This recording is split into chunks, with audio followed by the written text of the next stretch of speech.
My dad forgot to buy a gift for my 4-year-old kid at Christmas. Said she didn't earn it after the way she acted. All the other children received gifts, including a dog. I got her jacket and we left. At 9:20 p.m. selfish dad texted, "Don't forget the utility payment." I didn't argue, I don't understand how people can be that selfish at their age. You'd think by the time you're pushing retirement, you'd have figured out what kind of person you want to be. But this Christmas made it really clear to me, some people just never get there. We pulled up to my parents' place on Christmas Eve just after 5. The driveway was full, music was pouring out the windows, and from the outside it looked like a normal warm holiday night. Inside it was like a commercial. My sister's kids were already in the middle of unwrapping a mountain of presents. There were new tablets, video games, Bluetooth headphones, and even a tiny puppy wrapped in a red bow. I'm not kidding. They actually got a dog. My brother-in-law had it waiting in a crate in the garage as a surprise. Everyone was clapping and laughing and filming on their phones like it was a Hallmark movie. I had Savannah in my arms. She's 4. She was holding this picture she'd been working on for days. She's been really into drawing lately. Stick figures, lots of color, little hearts floating above everyone's heads. This one was a Christmas drawing of the whole family standing around a tree with the words, "Happy Together," scribbled across the top. It was sweet. It was simple. It was something a 4-year-old would be proud of. She gave it to my dad as soon as we walked in. He looked at it for maybe 2 seconds, mumbled something like, "Thanks," and walked off to refill his drink.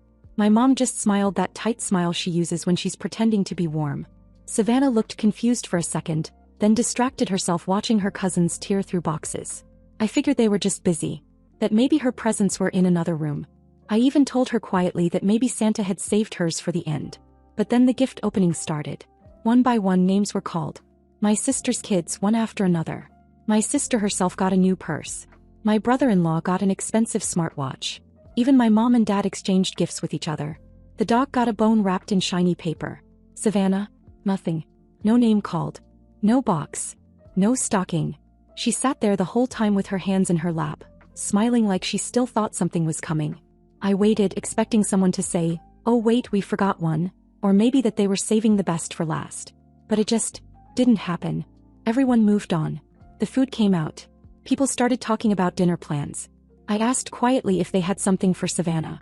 My mom looked at my dad. He said in front of everyone, she didn't earn it. Not after the way she acted last time. He was talking about a meltdown she had 2 weeks ago during a visit. She missed her nap, got overstimulated and cried. That was enough for him to decide she didn't deserve Christmas. No one reacted. No one said anything. My sister looked at her phone. My mom picked up a tray of cookies. My niece ran by laughing with a new VR headset on her face. I couldn't believe it. I walked over, grabbed Savannah's jacket and told her we were heading out. She didn't cry. She just asked if Santa maybe left her presents at home instead. In the car I kept it together for her. I told her Santa probably just hadn't made it to Grandma and Grandpa's house yet. That maybe he was saving something special for later. But when we got home I opened the trunk and sat there for a second, breathing. I kept seeing her sitting on the carpet empty-handed, watching everyone else rip into gifts with bows and batteries and laughter. Then my phone buzzed. It was 9:20 p.m. "Don't forget the utility payment." From my dad. The same man who had just let my daughter sit through Christmas with nothing while the family dog got a squeaky toy and a stocking. I didn't reply. I didn't say anything. But I made a quiet promise to myself that night. I wasn't going to play this game anymore. And the next time he needed something I was going to say no. The next morning I could still hear Savannah's voice in the back of my head.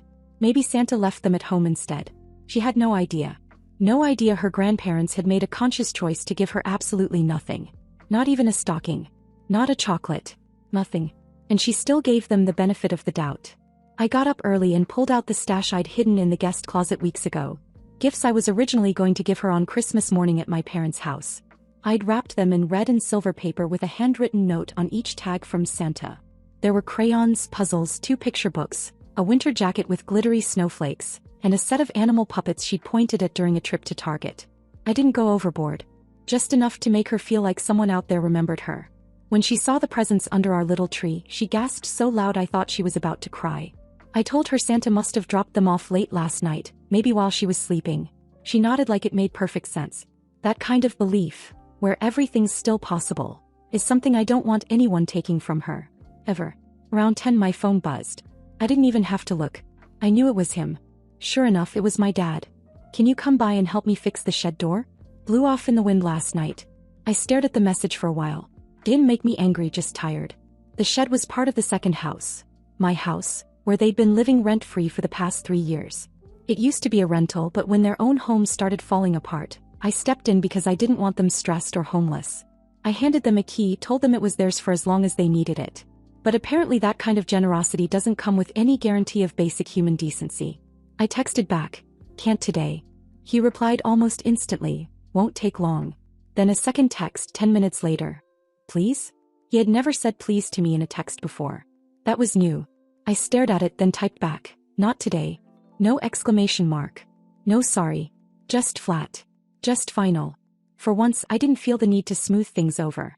A few minutes later, another text came in, this time from my mom. "Are you mad?" I didn't answer. I knew she didn't care whether I was mad. He just wanted to gauge how much trouble they were in. How long I planned to hold this over them. Then the phone rang again. Him. I let it go to voicemail, then it rang again. I finally picked up. He said he was standing outside in the cold trying to hold the shed door in place, and it would only take 20 minutes if I just came by. He even added that the wind might ruin the whole frame if it didn't get fixed soon. I said no. He paused, then laughed like I had just made a dumb joke. Not even a real laugh. More like that scoff he does when he thinks someone's being overly emotional. He said, "Seriously?" I said, "Yeah. Seriously." Then he hung up. No argument, no shouting. Just hung up like I wasn't even worth a goodbye. I looked at my phone for a second. I thought about every time I had dropped what I was doing to help them. Every time I'd changed plans, said yes, showed up, paid for something, stayed quiet. I realized this was the first time I had ever told him no. Not because I couldn't, because I didn't want to. The rest of the day was calm. Savannah played with her gifts and made up a whole story about how Santa had forgotten to stop at Grandma and Grandpa's house, but he remembered later and came to ours. She built a little stage out of couch cushions and acted the whole thing out with puppets. I just watched her and smiled. Then around noon the next day I saw his car slow roll past our house. Then again 20 minutes later. I knew what was coming. He showed up on the porch around 1 p.m. No call. No warning. Just standing there like nothing had happened.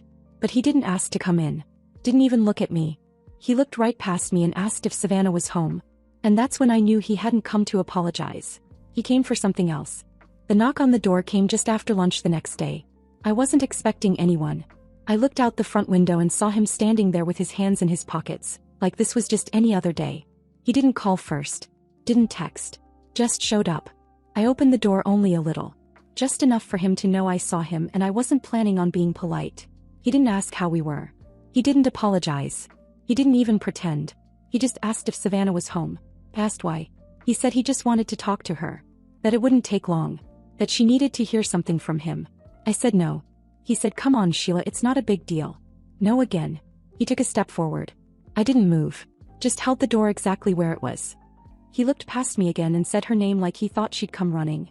And for some reason, maybe out of habit, maybe because I wanted to believe he came to make it right, I called to her. She came to the doorway still in her Christmas pajamas, holding one of her new puppets.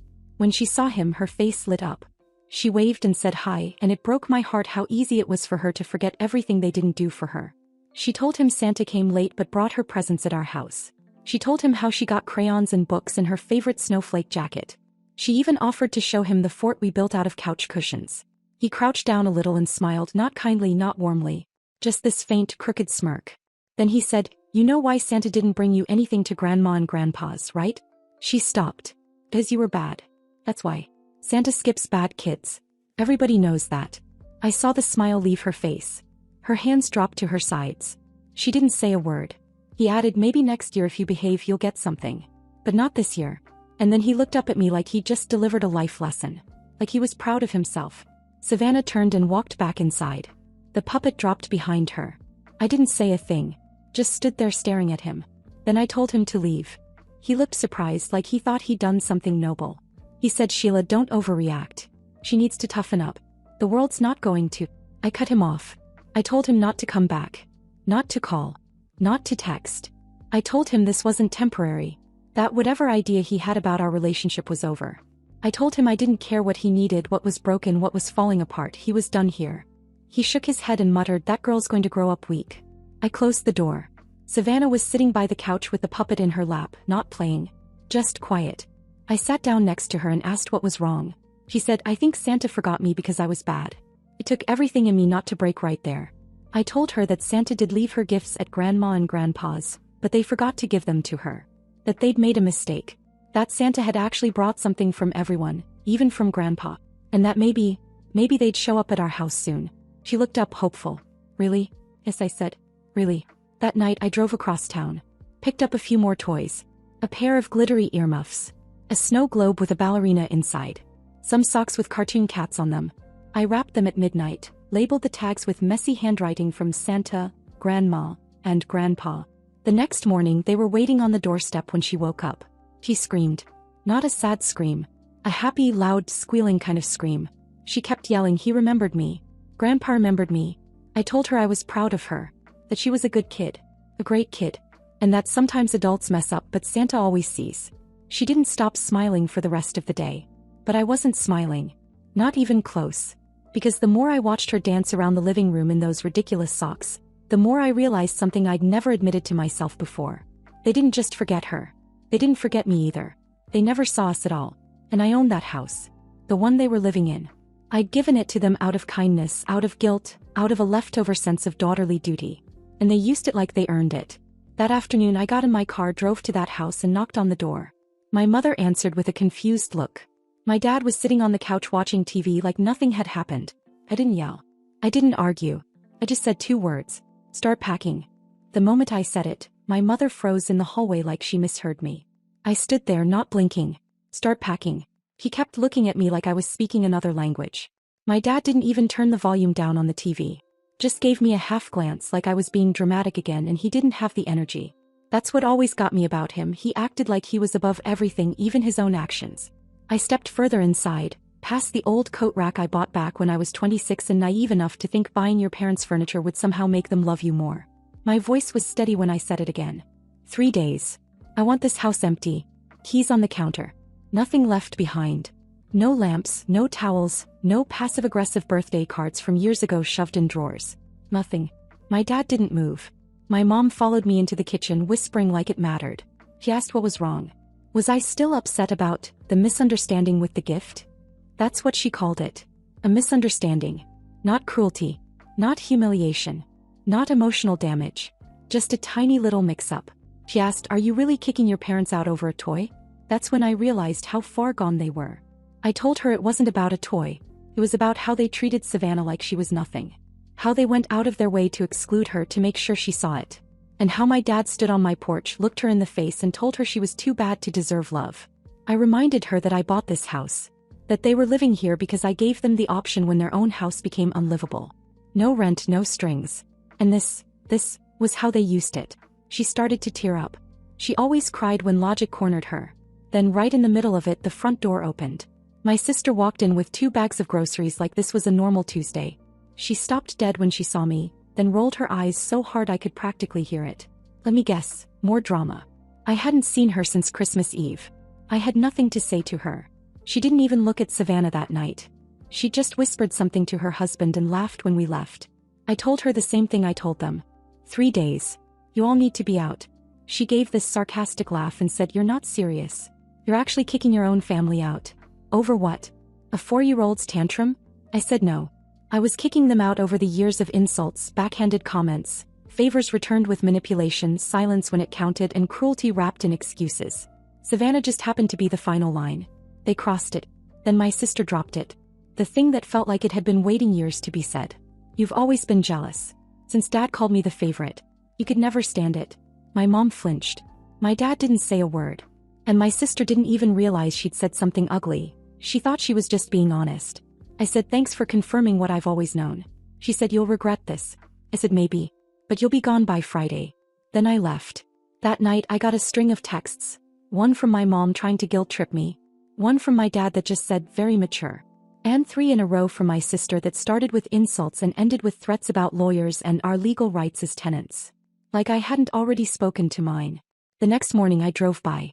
Their SUV was already half-packed. My sister's husband was dragging a storage bin across the driveway. My mom was on the porch folding blankets like she thought if she looked busy enough I'd change my mind. On day 2 I drove past again. The blinds were closed. Nobody waved. On day 3 they were gone. The house was quiet. Spotless, actually. They left the keys under the mat like they didn't even want to say goodbye. I walked inside and just stood in the middle of the living room, staring at the empty space where their stuff used to be. Where my dad used to sit and criticize everything. Where my mom used to hold court from the kitchen, pretending she was some benevolent matriarch. I thought I'd feel free, light, like something had finally lifted. Instead it was quiet. Unnaturally quiet. And then just after I put the keys on the counter and turned to leave, there was a knock at the door. I thought maybe they'd come back. Maybe my sister forgot something or my mom wanted one last word. But when I opened the door, it wasn't any of them. When I opened the door I expected yelling. Maybe my sister again, all bark and entitlement. Or my mom crying just enough to make herself look like the victim. I was ready for that. But it wasn't any of them. It was Aunt Janice. She was standing there in a winter coat zipped up to her chin, holding a brown paper grocery bag in one hand and a big blue Tupperware in the other. No expression, just a straight look like she'd been thinking about this visit for a while and finally decided to make it happen. I stepped back without saying anything.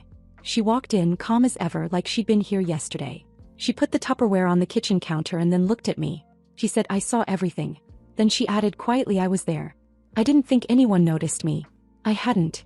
On Christmas Eve I barely registered she'd even come by. I remembered a quick wave and her dropping off cookies before heading out again. What I didn't know was that she'd hung around long enough to see the entire thing unfold. She told me she was standing by the hallway during the gift exchange halfway behind the coat rack, trying to get her gloves from the closet when it all started. He saw Savannah hand my dad the drawing. Saw him fold it in half and act like it meant nothing. Saw the way Savannah waited for a present that never came. And she saw me leave with her. She didn't say anything then because, in her words, it wasn't my fight. Then she paused. Looked at me like she'd been carrying the weight of it for 2 weeks. And now I wish I had made it mine. She opened the grocery bag and pulled out 2 wrapped boxes. One with shiny gold paper and a silver bow. The other wrapped in comic strip paper with a candy cane ribbon. One said to Savannah from Aunt Janice. The other said to Sheila from someone who knows you're not the crazy one. He smiled when I read the tag. Then she asked if she could sit for a while. I nodded and made us both tea while Savannah peeked from the hallway, then ran up and hugged Janice like she'd known she was coming all along. We sat on the porch, wrapped in old throw blankets while the sun dipped low behind the neighbor's fence. He told me more. More than I was ready for, honestly. She said my dad had been talking about Savannah for months. Not just once or twice but repeatedly. How she was too dramatic, too loud, too needy. How he wanted to make sure she didn't end up like her mother. I laughed a little. Because of course, it always came back to me. She said my mom didn't stop him. My sister laughed every time. And nobody told me. I asked her why. She looked out across the yard and said, "Honestly? Because everyone's afraid of your dad." Even now. It was strange to hear that. That the man who barely moved from his recliner, who hadn't worked in a decade, who always pretended to be the smartest one in the room, was somehow still feared. And maybe that was part of it. Maybe we'd all been trained to tiptoe around him. But I wasn't doing that anymore. Before she left, Janice handed Savannah her gift and told her it was from Santa's backup team. She leaned down and whispered something in her ear. Savannah laughed and hugged her so tight Janice actually staggered a little. Then she kissed me on the cheek and said, "You did the right thing, kid. Even if it doesn't feel like it yet." When they were gone, I sat in the living room in the kind of silence you can't buy.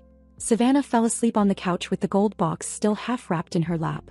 I sat there and just listened to the quiet. And for a moment I let myself believe it was over. No more guilt. No more manipulation. No more gaslighting. Then just as I was cleaning up the mugs from the porch I saw it. My dad.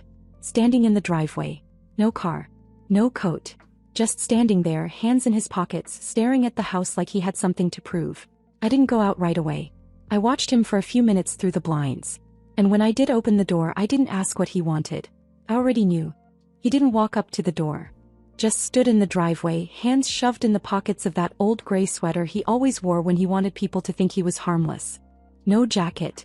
No bag. Just him, as if showing up empty-handed made it easier to pretend the past 2 weeks didn't happen. I opened the door but didn't step outside. Just leaned against the frame and waited. He stood there for a full minute without speaking, then finally said, "I figured you'd cool off by now." I didn't answer. The wind blew between us, hard and sharp. He barely blinked. He stepped forward once, maybe 2 steps closer, and stopped again. "I'm here to talk," he said, like we were equals meeting halfway on a disagreement instead of a father who had deliberately humiliated a child. He still wasn't going to apologize. I saw it on his face. He was here to manage things. To pull strings the way he always had, twisting words, rewriting the facts until I was somehow the over-emotional one. He started with the house. Said he'd taken good care of it. That he'd spent time keeping it up. That it wasn't fair to throw away everything we've built because of one incident. He never even said Savannah's name. I reminded him the house was mine. That no one built anything together.